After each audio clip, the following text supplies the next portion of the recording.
So what exactly are your values, and are they in conflict when you step into a voting booth attempting to elect your preferred politician? Well, they might be in conflict. But let's first identify your personal values before we see if they conflict with your political actions. In general, when you need something in your life, I'm going to guess you don't use coercion to acquire what you want or need. To clarify what I mean by coercion, I'll define it. Coercion is the act of using intimidation backed by forceful violence to obtain compliance from another human being. So the vast majority of us don't use coercion when we want a good or service. You don't go up to strangers, point a gun at them, and threaten to shoot them unless they give you 30% of their monthly income. You don't walk into a Starbucks, point a gun at a barista, and demand a coffee, or else. And why don't you? Through your upbringing, you've learned that using coercion to regulate your interactions with other human beings would lead to you being a failure in life. Who would be your friend if every time you wanted a good or service, you resorted to coercive violence to acquire that good or service? Who would hire someone that uses coercion to regulate their interactions with coworkers and customers? Who would want to lend a helping hand to somebody who has a history of disregarding the human dignity of others? Furthermore, who would still be left in that person's life to help them if all their human relationships were built on coercive values?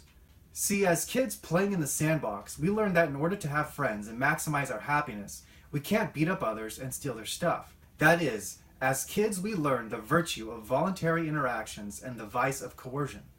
The personal values children use to guide their cooperative and peaceful social interactions in the sandbox are the same personal values we all use every day in our lives. Through your own observations and through the guidance of teachers in your life, you have learned that using persuasive values to interact with other human beings is the universally acceptable American standard for human interactions. You use persuasion as the foundational value which guides your dignity, integrity, and human relations because you realize that to the extent that we all refrain from initiating coercion against one another, each of us, and therefore all of us, will be better off as the foundation to maximize human harmony and prosperity will be in place. Your political values are in direct opposition to your personal values. Human harmony and prosperity is being disrupted as a result of this contradiction. Every time we step into a voting booth, we abandon our personal, persuasive principles for coercive, violent principles. You see, government agents do not use persuasion to guide their human interactions. State functionaries use coercion backed by the threat and ultimate use of gun violence. Every time we step into a voting booth, we abandon our persuasive principles for coercive, violent principles. As a result of governmental coercion, our culture is in this never-ending political battle where we vote to hire agents of pilferage to force our values on the losing political members of society. Think about it. What do politicians promise to do when you vote for them? Politicians petition for your vote by promising to use the gun of the state to force your ideals on the rest of society. And if enough like-minded people also vote to elect your chosen politician, then he or she will literally use the gun of the state to force your beliefs on the rest of society. Have you ever thought about voting in this way? Have you ever thought about, is voting a recipe for peace and prosperity? Voting keeps the whole nation constantly involved in a battle to exercise the gun of the state to force their lifestyle on others. I know I was shocked the first time someone told me that voting is simply using an agent of pilferage to force my beliefs on the rest of society. And the more I thought about it, the more I realized that they were right. Everything government does is eventually backed up by gun violence. If the state wasn't willing to use gun violence against you, would you still stand in line at the DMV? And I don't know about you, but I personally believe the less gun violence we have in society, the better. Now, whether that's a person using a gun to rob a liquor store or an IRS agent brandishing a weapon to force someone to pay income taxes, the less gun violence, the better our society would be. So I had to start being honest with myself when it came to the gun of the state and reflect on what I would be willing to use a gun for. If the state is a monopoly on gun violence, which I think we can agree it is, and it gets its direction from you and I, well then the question must be asked, what are you willing to use a gun for?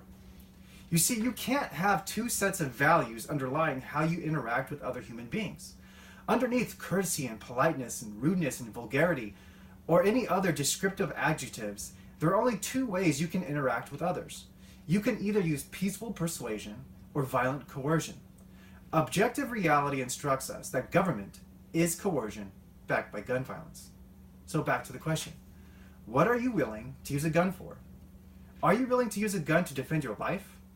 I think so. Are you willing to use a gun to defend the life of a stranger? Yeah.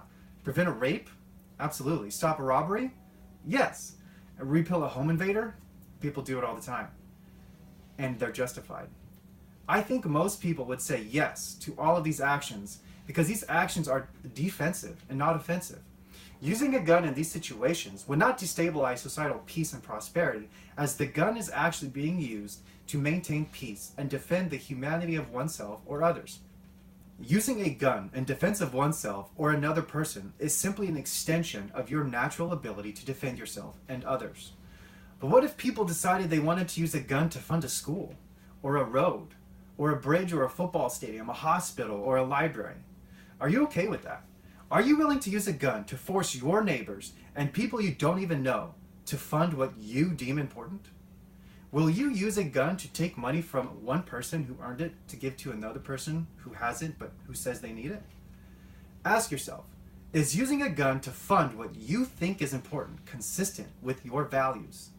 You see, if you would never use a gun to force your neighbor to fund projects which you deem important, then why do you vote for politicians who promise to use a gun on you and your neighbors? There is zero difference between you using a gun to steal money from your neighbors to build a library, or you hiring a politician to steal money from your neighbor to build a library. In both instances, you are directing the gun violence. I don't think using gun violence is consistent with your values.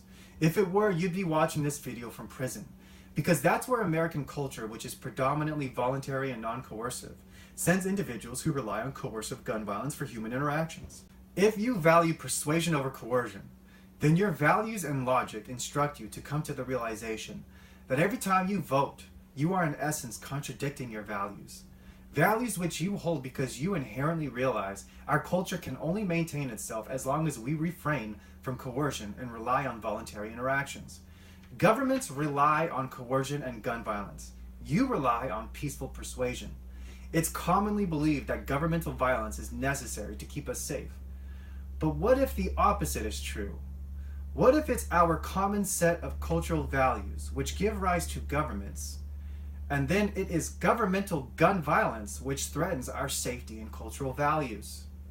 This is a contradiction, and this contradiction is going to be explored in the next video.